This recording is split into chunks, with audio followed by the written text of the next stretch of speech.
ಕಾಯಿಸಿದ ಚಿನ್ನ ಒಡವೆಯಾಗುತ್ತದೆ, ಬಡಿದ ತಾಮ್ರ ತಂತಿಯಾಗುತ್ತದೆ, ಕೆತ್ತಿದ ಕಲ್ಲು ಮೂರ್ತಿಯಾಗುತ್ತದೆ. ಹಾಗೆಯೇ ಕಷ್ಟಗಳು ಹೆಚ್ಚಾದಾಗ ಜೀವನದ ಮೌಲ್ಯವೂ ಹೆಚ್ಚುತ್ತದೆ. ಆತ್ಮೀಯ ಸ್ನೇಹಿತರೆ, ಈ ದಿನ ಯೋಗಾಭ್ಯಾಸದ ಮಹತ್ವ, ಪ್ರಬಂಧ ಲೇಖನದ ಬಗ್ಗೆ ತಿಳಿದುಕೊಳ್ಳೋಣ.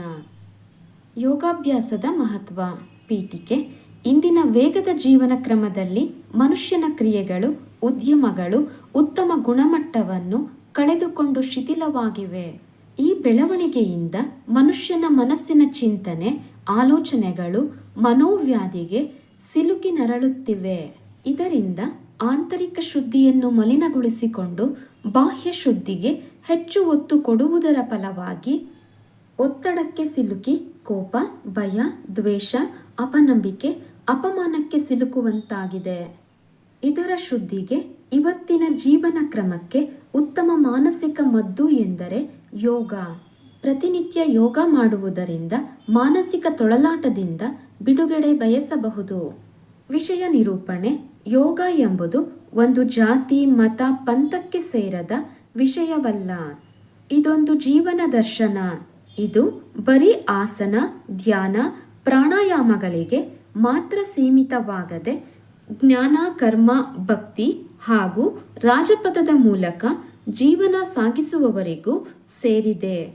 ಇಂದು ಮನಸ್ಸಿನ ಆರೋಗ್ಯ, ಆತ್ಮವಿಶ್ವಾಸ, ಸತ್ವಗುಣ ಪೋಷಣೆ, ಧರ್ಮಮಯ ಜೀವನ, ಸಮಸ್ತ ಲೋಕದ ಜನರ ಮಧ್ಯೆ ಸ್ನೇಹ, ಸೌಹಾರ್ದತೆ, ಸೋದರತ್ವ ಸ್ಥಾಪನೆಗಾಗಿ ಯೋಗದ ಅವಶ್ಯಕತೆ ಇದೆ.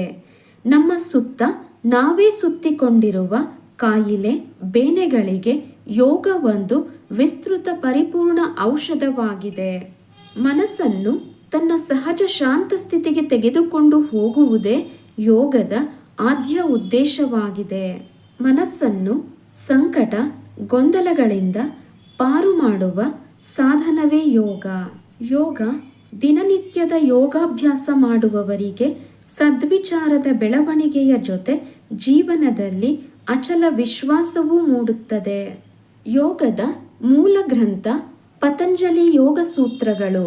ಇದರಲ್ಲಿ ಪತಂಜಲಿಯವರು ಯೋಗ ಕುರಿತಾಗಿ ನಮ್ಮ ಮನಸ್ಸು ಸಹಜ ಪ್ರಕೃತಿಯನ್ನು ನಿಯಂತ್ರಿಸುವುದೇ ಯೋಗ ಎಂದು ಹೇಳಿದ್ದಾರೆ. ಶ್ರೀಕೃಷ್ಣ ಪರಮಾತ್ಮನು ಸಮಸ್ಥಿತಿಯೇ ಯೋಗ ಎಂದು ಹೇಳಿದ್ದಾರೆ.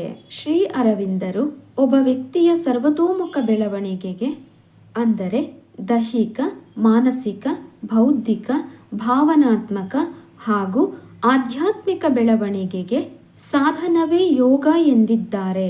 ಒಟ್ಟಾರೆಯಾಗಿ ಯೋಗ ಎಂದರೆ ಬರೀ ಆಸನ, ಪ್ರಾಣಾಯಾಮವಲ್ಲ, ತಂತ್ರ ಮಂತ್ರಗಳಲ್ಲ. ಬದಲಿಗೆ ದೈಹಿಕ ನೆಲೆಯಲ್ಲಿ ಮನಸ್ಸು ದೇಹಗಳ ಸಂಯೋಜನೆಯಾದಲ್ಲಿ, ಆಧ್ಯಾತ್ಮದ ನೆಲೆಯಲ್ಲಿ ಜೀವಾತ್ಮ ಮತ್ತು ಪರಮಾತ್ಮಗಳ ಐಕ್ಯ ಎನ್ನಬಹುದು. ಉಪಸಂಹಾರ. ಇಂದಿನ ವಿಜ್ಞಾನ ಮತ್ತು ತಂತ್ರಜ್ಞಾನದ ಬೆಳವಣಿಗೆಗಳು ತನ್ನದೇ ಆದ ಲಾಭಗಳನ್ನು ಹೊಂದಿದೆ. ಇದರ ನಿದರ್ಶನವಾಗಿ ಔದ್ಯೋಗೀಕರಣ ಮತ್ತು ಜಾಗತೀಕರಣಗಳ ಬೆಳವಣಿಗೆ ಒಂದು ಕಡೆಯಾದಲ್ಲಿ ಮತ್ತೊಂದು ಕಡೆ ನಿಷ್ಕ್ರಿಯ ಜಡಜೀವನ ಗದ್ದಲ, ಗಲಭೆ ಜೀವನದೊಂದಿಗೆ ಆಲಸ್ಯಮಯ ಜೀವನದ ಪೋಷಣೆ ಕೂಡ ಆಗುತ್ತದೆ.